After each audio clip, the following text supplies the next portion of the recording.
Bhagavate Vasudevaya.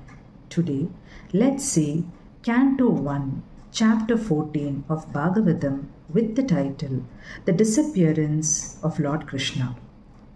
So we saw in Chapter 12 that Lord Krishna started his journey to Dwaraka accompanied by Arjuna. Sutta Muni, he said that months had passed and Yudhishthira was waiting for Arjuna's return from Dwaraka. Meanwhile, he began to see many ill omens in his kingdom which made him anxious even more. When Lord Krishna stayed with the Pandavas in Hastinapura, everything was perfect. But now, the people were filled with greed, lobha, anger, krodha, fear, bhaya, and they resorted to unworthy methods, anartha, to live. Even the pleasant weather had changed. There were seasonal disruptions, no harmony among family members, and cheating was common. Yudhishthira spoke to his younger brother, Bhima, "O Bhima, I am feeling very anxious. It has been 7 months. Arjuna has not returned from Dwaraka. Hope he is fine." Yudhishthira only asked Arjuna to accompany Lord Krishna and to go to Dwaraka so that he could meet his friends, relatives, and know about Lord Krishna's next plan. So Yudhishthira also thought about Narada Muni's prediction that whether the time had come for Lord Krishna to leave earth and return to his celestial abode.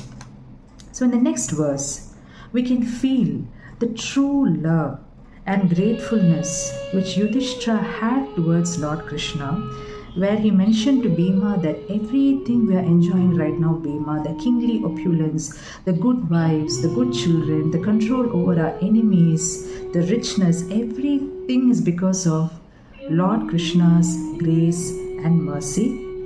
Then he said that a man is born on earth with tiger's strength, but due to the difficulties which he faces on earth, his intelligence is blocked.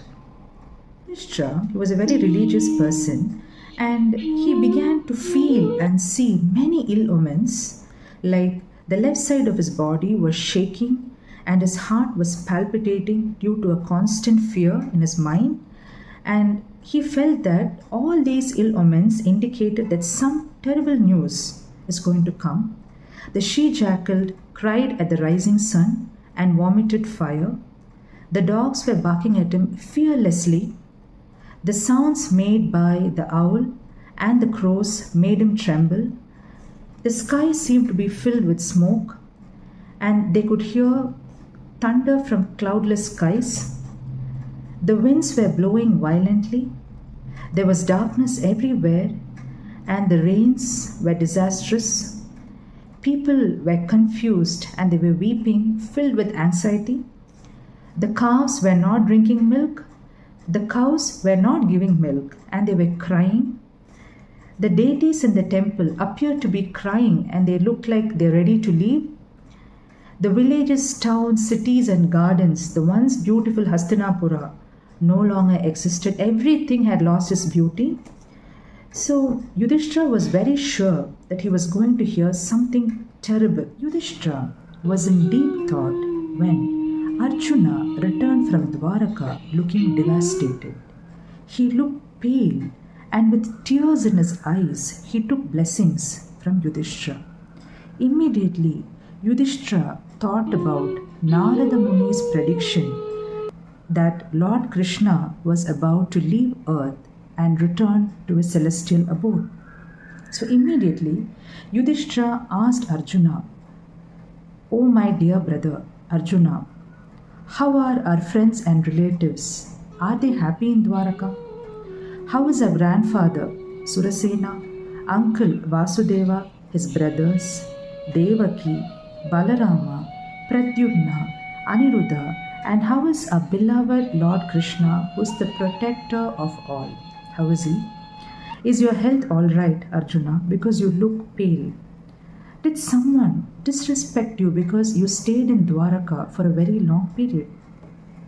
Could you not keep up your promise or give charity or protection to someone? Or have you committed any unpardonable sin? O Arjuna, have you lost your dear friend Krishna? Because I don't find any other reason for you to look so devastated. So, what Arjuna answered to Yudhishthira, to the questions put forth, we will see in the next chapter. So, what can we learn from chapter 14? Without the divine grace, how restless our mind will become. The importance of the path of bhakti for a calm and peaceful life, and everything in our life appears valuable and beautiful only by the presence of the divine grace.